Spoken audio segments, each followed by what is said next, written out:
तुझ्या आणि दादाच्या मनातलंच बोलली असेल ती। ए, जे काही नाटक करायचंय ना ते बाहेर जाऊन कर। जा प्लीज।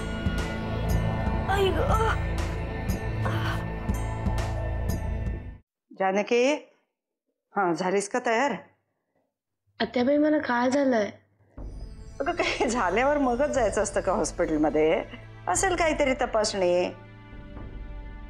काल डॉक्टर काय म्हणाले? अगं मला काय माहिती, आपल्या समोरच नाही का बोलले काय ते? पण काहीतरी बोलले असणारच ना, त्याशिवाय काय मनाने ठरवलं? हो, तोच म्हणाला जानकीला घेऊन हॉस्पिटलमध्ये जायचंय म्हणून। याचा अर्थ काल डॉक्टर यांना बाहेर घेऊन गेले तेव्हा काहीतरी बोलले असणार। जानकी, हे बघ तुला काही झालंय की नाही मला माहिती नाही, पण तू अशी काळजी नको ग करूस, नाही तर खरंच आजारी पडशील। जानकी तयारी झाली का? बरं झालं रे बाबा तू आलास ते। आता तूच दे तुझ्या बायकोच्या प्रश्नांना उत्तर, मी जाते। काय झालं, निघूया की? मला सांगा काय झालंय? मला अचानक अशी सोनोग्राफी का? अगं ही टेस्ट केल्यामुळे आपल्याला आपलं बाळ पाहायला मिळेल ना, आणि मला पाहायचंय आपलं बाळ। गावातली असले तरी अडाणी नाहीये मी, काहीतरी झाल्याशिवाय उगाच टेस्ट करायला सांगतील का? आता हे सगळे प्रश्न ना तू तिथे गेल्यावर डॉक्टरांनाच विचार, मला कशाला त्रास देतेस? मला माहितीये तुम्ही माझ्यापासून काहीतरी लपवताय, आणि म्हणूनच मला तुमच्याशी बोलायचं नाहीये।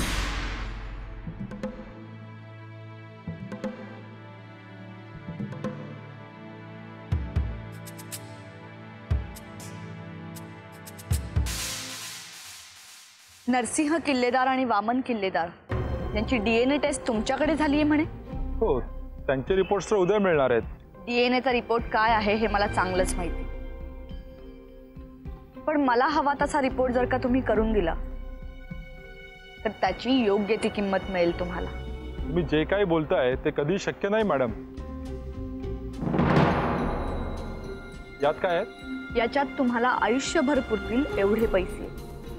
आता मला सांगा, मला हवा तसा रिपोर्ट करून मिळेल का नाही? अशा काही टेस्ट झाल्या आहेत, हे बाहेर बोलणं सुद्धा अलाउड नाही आम्हाला।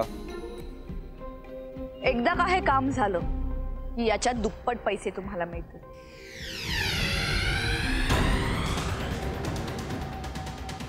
राईट, म्हणजे मला हवा तसा रिपोर्ट करून मिळेल।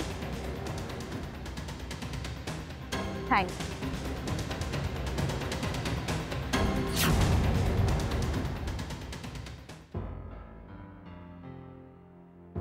काय म्हणाले डॉक्टर? काही काळजी करण्यासारखं नाहीये ना?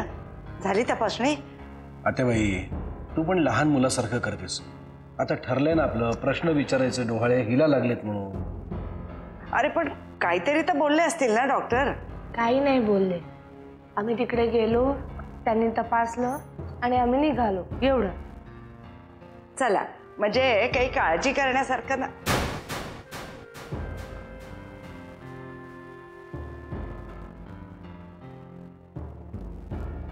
अगं जानकी, मग अशी अमृता विचारत होती तुला, जा जाऊन तिला भेट आणि नंतर जरा झोप बरं का? पण का? आता काळजी करायचं कारण नाहीये ना। मग काय आता अंगणात जाऊन लंगडी खेळायची आहे? चल जा झोप। जाते।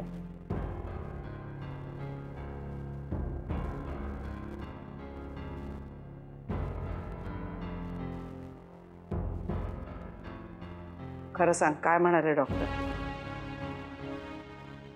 सांगितलं ना आत्याबाई, काळजीचं खरंच काही कारण नाहीये। हे माझ्या नजरेला नजर भिडवून सांग। आत्याबाई सोनोग्राफीचा रिपोर्ट तितका काही बरा नाहीये, पण डॉक्टरांनी सांगितलंय काळजी घेतली तर धोका टळू शकतो। म्हणजे काय झालं काय जानकीला? डॉक्टरांनी सांगितलं जानकीच्या गर्भाशयामधलं पाण्याचं प्रमाण खूप कमी झालंय, त्यामुळे कदाचित डिलिव्हरी 2 महिने आधीच होऊ शकते। तिच्या एवढंच ना? अरे मग याच्यात घाबरायचं काहीच कारण नाही आहे, तू सुद्धा 7व्या महिन्यातच जन्माला आलेला आहेस। अरे अशी मुलं जास्त चिवट असतात, जन्मापासूनच परिस्थितीशी टक्कर द्यायची सवय असते त्यांना. ते बाई, हे सगळं आपण आपल्या मनाच्या समाधानासाठी बोलतो, पण जर जानकीला काही झालं तर? अरे बाबा, नाही काही होणार जानकीला. चला, म्हणजे आता मला डोहाळ जेवणाची तयारी करायला लागलं पाहिजे, नाही तर बारशाची तयारी करायची वेळ यायची.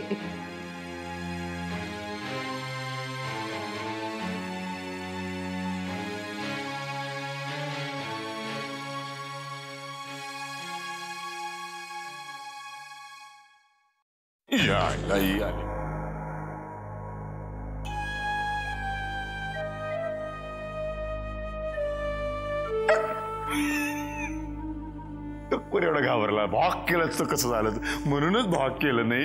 एकदम गचकाला आणि वर गेला बिला तर काय करावं म्हणलं. जीव जायला मी काही सुमित्रा नाहीये. येणाऱ्या संकटांना तोंड द्यायला मी समर्थ आहे. वा वा, झाशीची राणी जणू. एवढा कॉन्फिडंट कुठनं आला हो तुमच्यात? कळेल तुम्हाला, लवकरच कळेल. लवकर म्हणजे उद्या कळणार आहे. उद्याचा आपला काळा दिवस आहे आपल्या दोघांसाठी. म्हणजे काय, दादाच्या टेस्टचा निकाल लागणार हो, आणि त्याच्या टेस्टचा निकाल लागला की तुमचा बी निकाल लागणार. तुमची गच्चंती ठरलेली. मला वाटलंच होतं तुम्ही पलटी मारणार, म्हणूनच माझी लढाई मी माझ्या पद्धतीने लढण्याचा प्रयत्न केलाय. आता उद्या कळेलच काय होतंय. वा वा वहिनी, एवढा कॉन्फिडंट हो. हा काय काय प्लॅनिंग तरी केलंय सांगा तरी आम्हाला. भाऊजी, कुठली गोष्ट कोणाला सांगायची हे मला चांगलंच कळतं. त्यामुळे उद्याची वाट बघा. उद्या आपण सगळे आहोतच, हो ना?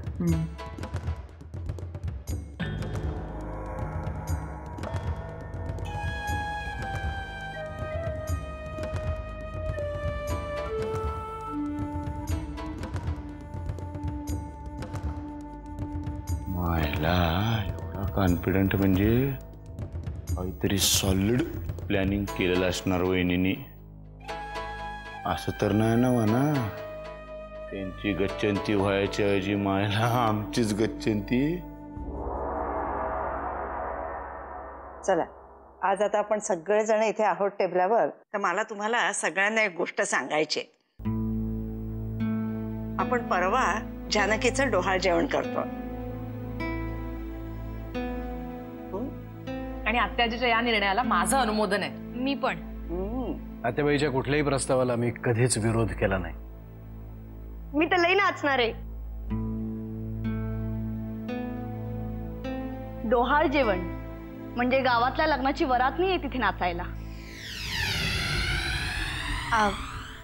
जरा थांबा ना, जिचं डोहाळ जेवण आहे तिला सुद्धा कोणीतरी काहीतरी विचारा.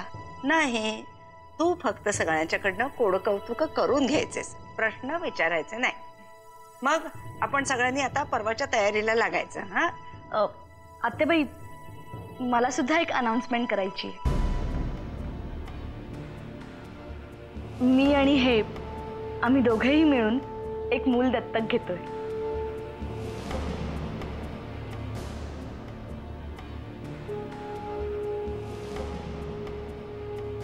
अहिल्या,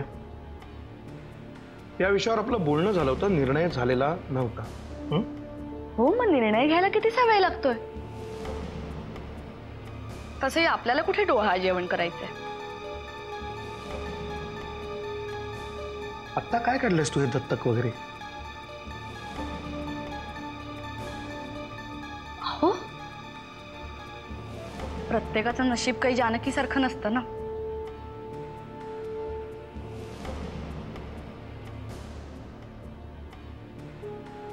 त्यामुळे माझ्यासारख्या बायकांना मूल दत्तक घेणं हाच एक उपाय असतो.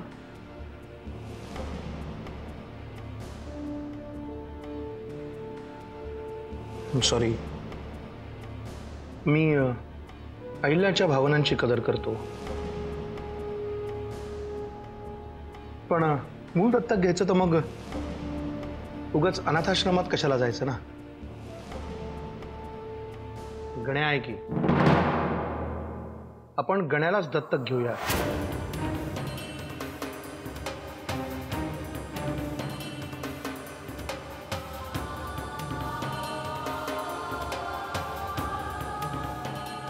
अहिल्या हे हरकत नाही ना?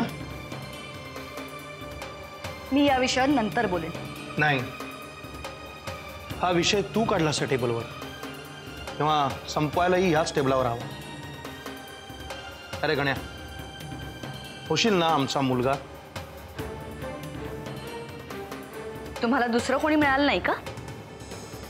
हा काय प्रकार आहे वामन दादा? गणेश अनाथ नाहीये. आमचे आई वडील अजून आहेत.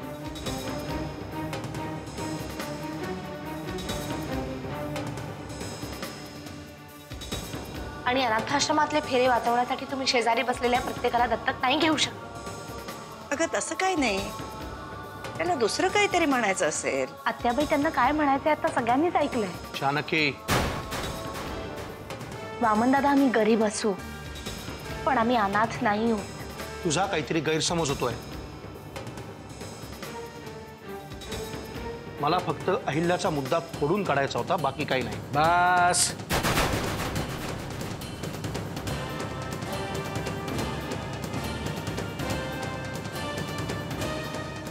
बस झालं एकमेकांचे मुद्दे खोडणं आणि असा एकमेकांचा वापर करणं. माझ्या नातेवाईकांचा असा वापर केलेला मला अजिबात आवडणार नाही.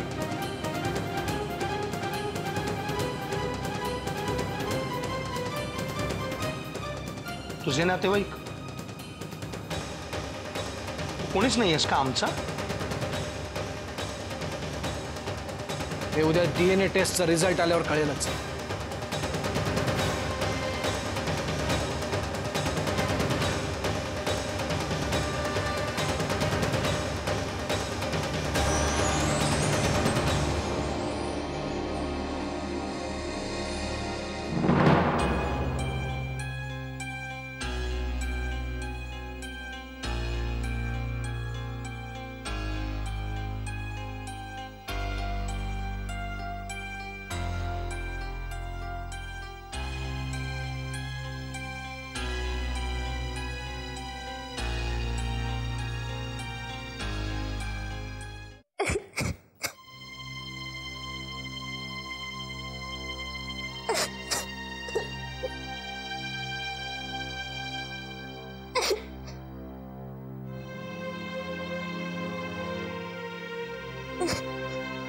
गण्या, अरे उठ. रडतोयस का? काय झालं रडायला? कोणी कोणी परत काही बोललं का? मग रडतोयस का? आज घरात माझ्यामुळे भांडण झालं. गण्या, तुझ्यामुळे काही नाही झालं.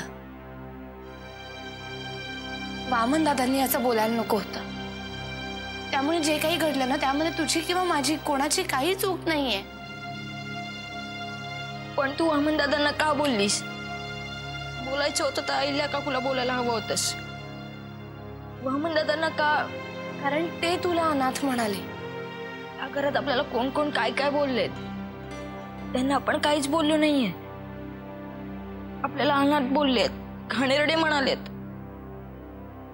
तुला तर सारखे मोलकरीण म्हणालेत. मला मोलकरीण म्हटल्याचं मला कधीच वाईट नाही वाटलं, कारण मी ती होतेच. मग स्वतःचं काम करण्यात कसली आली आहे लाज?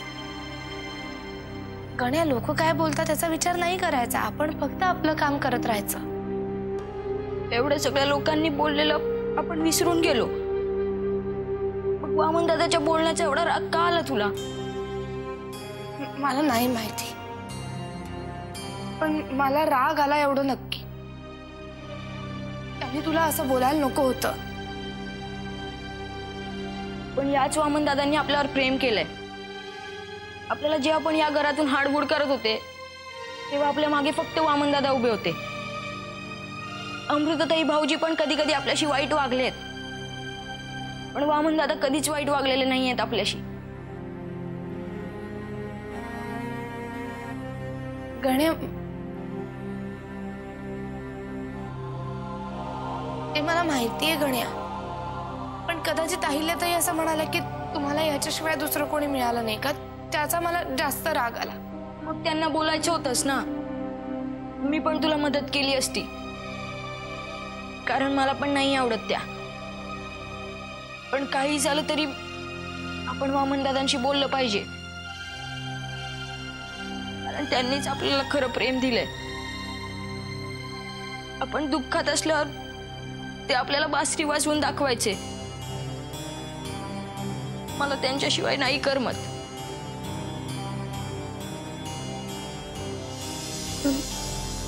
नको काळजी करूस, मी बोलेन त्यांच्याशी. रडू नको.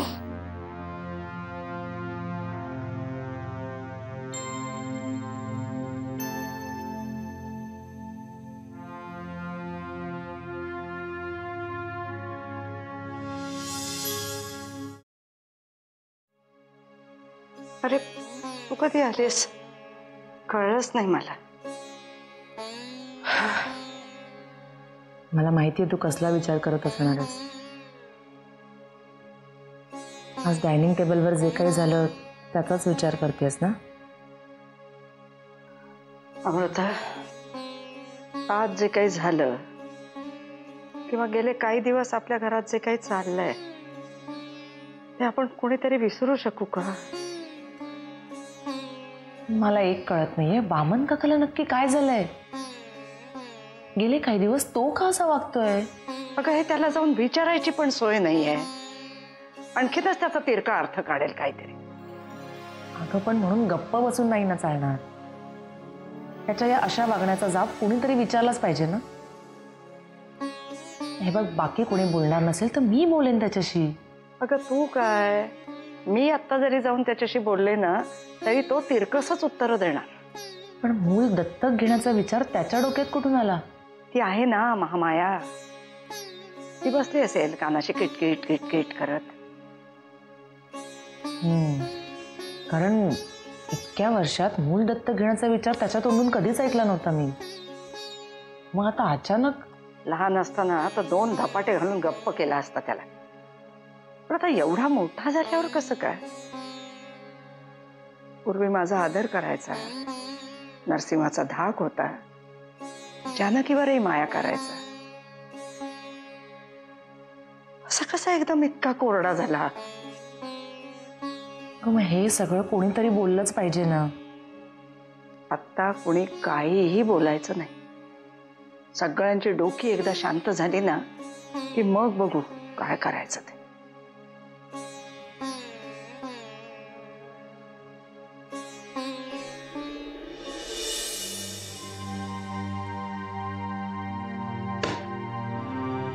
झालं ना समाधान? लाडक्या जानकीकडून अपमान झाल्यावर बरं वाटत असेल ना आता? अहो हे तर काहीच नाहीये.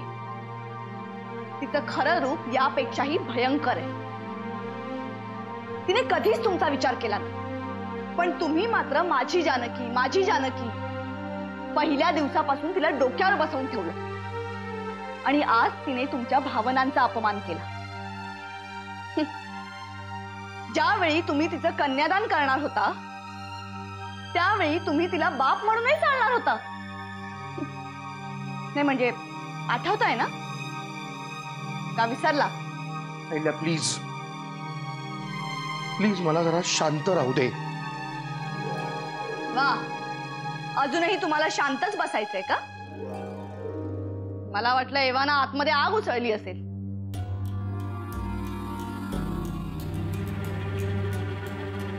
मला ते काही करायचंय ना ते मी माझ्या पद्धतीने करीन. फक्त तू तुझं तोंड बंद ठेव. ठीक आहे, पण आता एक गोष्ट मात्र नक्की, या घरात माझ्याशिवाय तुमचं कोणीच नाही. या जानकीच्या नादी लागून तुम्ही माझ्याशी वाद घालत होता. या जानकीच्या मागे लागून तिला वाचवण्यासाठी तुम्ही माझ्याशी भांडला होता. आठवतंय ना? आईला प्लीज पुन्हा एकदा सांगतो, मला शांत बसू दे. तुझं तोंड बंद ठेव. ठीक आहे, मी माझं तोंड बंद ठेवते. पण यापुढे तुम्ही स्वतःचं तोंड उघडा, एवढीच माझी इच्छा आहे.